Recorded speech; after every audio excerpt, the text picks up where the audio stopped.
pang-isugo na mangaral sa bayan ng Nineveh, imbis na siya ay sumunod sa utos ng Panginoon, mas niloob niya na takasan ito at magpakalayo at siya'y sumakay sa isang barko.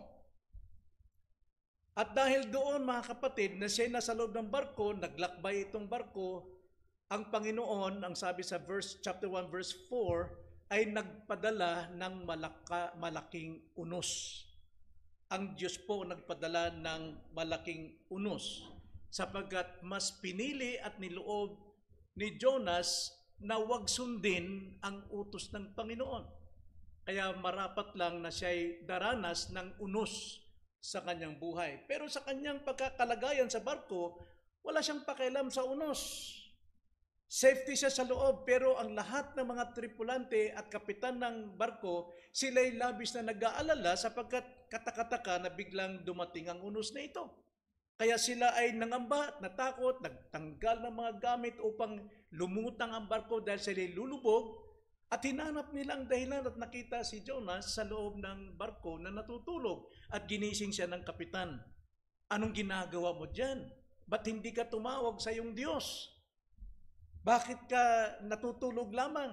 Tumawag ka sa iyong Diyos upang tayo ay iligtas. At nangyari nga, tinanong siya at nagkaroon ng yung dice, yung palabunutan, kung sino ang may dahilan ng problema ng mga taong ito, ay nabunot si Jonas.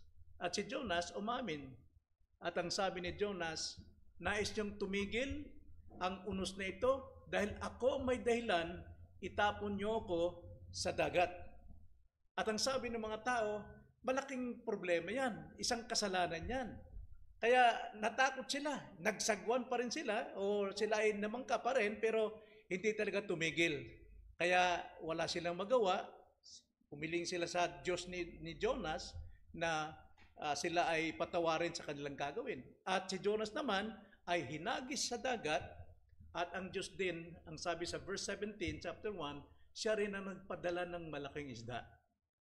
At siya ay nilunok ng isda at pagkalunok na yon, nanatili siya ron sa loob ng tiyan ng isda at nakita ni Jonas na siya po ay nasa panganib at maaring mamamatay na siya sa loob ng tiyan na yon. At siya'y tumawag sa Panginoon. Now tayo, marami rin tayong problema. Marami tayong problema. Kuminsan, nakakagawa tayo ng problema sa ating pamilya o sa ating mga samahan at nalalagay sila sa panganib. Hindi nila alam na ikaw ang nakagawa ng kasalanan, pero nilihim mo. At ang mga taong ito ay talagang nalalagay sa panganib. At dahil hindi mo matiis ang kanilang kalagayan, ikaw ay lumapit at nagbigay ka ng payo, dahil kahilingan na gawin ng ganito at ibibida mo na ako ang gagawa niyan para lang hangaan, gayong siya naman ang may pinagmulan. Di ba? Mayroon tayong pagkakataon na gano'n. Tayo yung nakagawa ng mali pero nadadamay ang ating pamilya, ang ating samahan. Para naman na ayaw mo magtapat ng problema, nagkukusa ka na gumawa ng paraan sa pamagitan ng pag-ako mo na ikaw ang gagawa. Nagiging bida pa. Yun ang nangyari dito kay Jonas. Pero, ano nangyari? Si Jonas po ay natutong manalangin. Yun ang problema. So ano yung mga leksyon na dapat nating matutunan dito kay Jonas sa kanyang panalangin? Mayroong 5 leksyon na maaari natin gawin din sa buhay natin kapag dumating ang ganitong mga problema. Unang leksyon makikita natin, sa ganitong kaparaanan o panahon, manalangin tayo sa oras ng wala ng pag-asa. Ang sabi dito sa verse 3-6, si Jonah dito, sa palagay niya, ay wala na siyang pag-asa. Verse 1-3, ang sabi, nang magkagayoy, nanalangin si Jonah sa Panginoon niyang Diyos mula sa tiyan ng isda at kanyang sinabi, tinatawagan ko ang Panginoong mula sa aking pagdadalamhati. At siya'y sumagot sa akin mula sa tiyan ng Siyon. Ako'y sumigaw at iyong dininig ang aking tinig. Sapagkat, kaya siya nanalangin ng ganon, sa verse 3, inihagis mo ako sa kalaliman, sa pusod ng dagat. Alam ni Jonas, nagawa ng Diyos yung nangyari sa kanya. Dahil alam niyang siya ay hindi pumili o nagdesisyon na sundin ng Diyos, kundi nilabag niya, sumalungat siya. At ang tubig, ang sabi sa verse 3, at ang tubig ay nasa palibot ko. Ang lahat ng iyong alon at iyong mga daluyong ay umaapaw sa akin. Kaya't aking sinabi, ako'y inihagis mula sa iyong harapan. Gayong may muli akong titingin sa iyong banal na templo. Kinukulong ako ng tubig sa palibot. Ang kalaliman ay nasa palibot ko. Ang mga damong dagat ay bumalot sa aking ulo. Ako'y bumaba sa mga ugat ng mga bundok. Ang lupain at ang mga halang nito ay nagsara sa akin magpakailanman. Gayon may iniahon mo ang aking buhay mula sa hukay, o Panginoon kong Diyos. Paano dinescribe ni Jonas yung kanyang kalagayan na tila wala na siyang pag-asa? Nandun na siya sa kalaliman. At ang tingin niya rito talagang katapusan niya na. Kaya siya ay nagsimulang manalangin. Minsan, hindi tayo manalangin pag magandang buhay natin, pero higit sa lahat, dapat tayong manalangin kapag nakikita nating nawawala na tayo ng pag-asa. Mas mahalaga talaga yon, kailangan natin. At ikalawa, matutunan nating leksyon dito, manalangin tayo bago mahuli ang lahat. Bago mahuli ang lahat. Verse 7, ganito ang sabi sa verse 7. Nang ang aking buhay ay nanlulupaypay, naalala ko ang Panginoon, at ang aking dalangin ay umabot sa loob ng iyong banal na templo. Nakita nyo kung paano manalangin si Jonas, ay taos puso ito. Ito lang tandaan natin, mga kapatid. Kapag tayo'y nananalangin, wag lang natin basta buksan ang ating bibig at ilabas ang mga salita na hindi natin pinag-iisipan. Dapat kung manalangin tayo mula sa kaibuturan ng ating puso, sapagkat kung tutuusin, tulad ta kay Jonah, wala ng pag-asa bago mahuli ang lahat. Napapansin ko sa mga kalalakihan kapag nanalangin, napakasimple lang. Bukas agad ang bibig,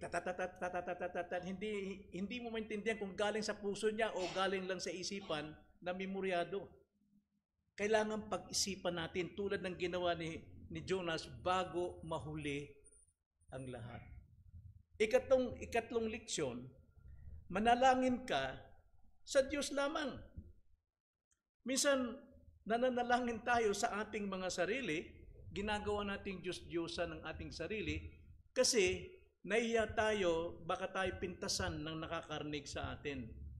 Kung tayo po ay nananalangin para sa ating sarili, o nananalangin tayo para sa kaluguran ng mga nakikinig, ay tayo nananalangin sa Diyos-Diyosan, hindi sa Diyos. Kaya nga kung tayo manalangin, sa Diyos lamang.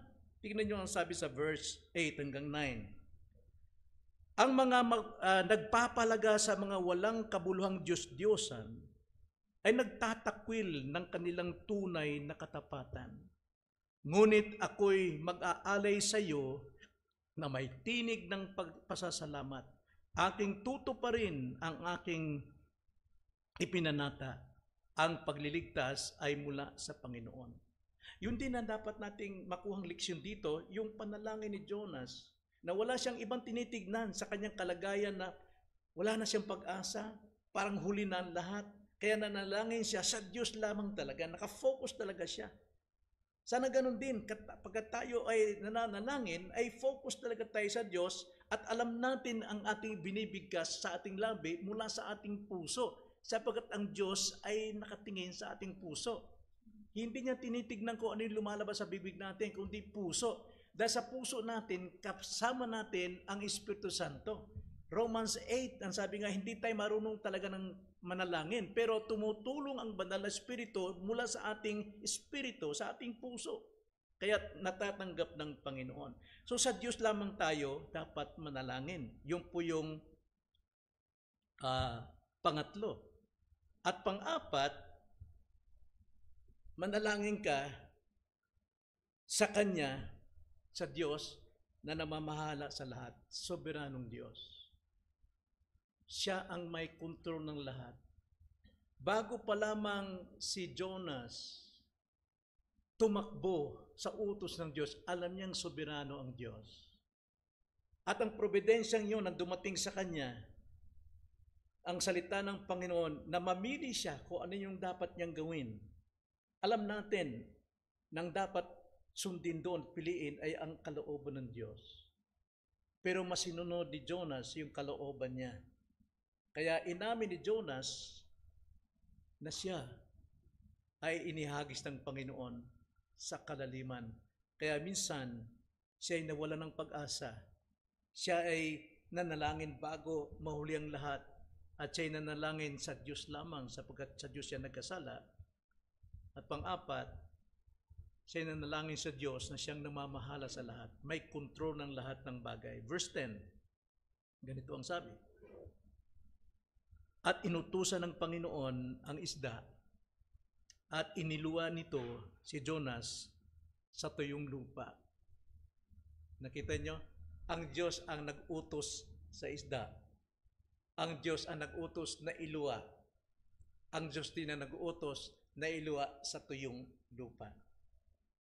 Siya yung soberano. Siya yung may akda ng lahat. Kaya sa atin, kung tayo manalangin, tsakin natin, kinikilala natin na ang ating pinapanalanginan ay yung tamang Diyos. Hindi tayo nananalangin dahil kailangan lang natin banggitin, kundi nananalangin tayo dahil alam natin kung ano yung kailangan natin at kung sino yung ating nilalapitan. Napakalaga po. Isang aral ito mula sa panalangin ni Jonas. Kung ang Diyos ay nakapagsasalita sa unos, sa isda, at nagawa itong sumunod sa Kanya, gaano pa kaya ano man ang mga problema natin, kaya niya rin itong utusan. Dapat lang maging tama ang ating panalangin. Di ba? Kung siya nakapagsasalita sa unos at sa isda, hindi ba siya makapagsasalita sa problema natin na ito'y malutas? Kaya yun ang leksyon sa panalangin ni Jonas. Tayo manalangin. Panginoon, salamat po sa gabing ito na minsan pa ang iyong mga salita ay naglahad po ng isang kwento na katotohanan kung paano kayong kumikilo sa mga tao tulad namin, na kung minsan pinapipili nyo kami ayon sa iyong probidensya na piliin namin ang buhay, ngunit kadalasan pinipili namin ang kamatayan.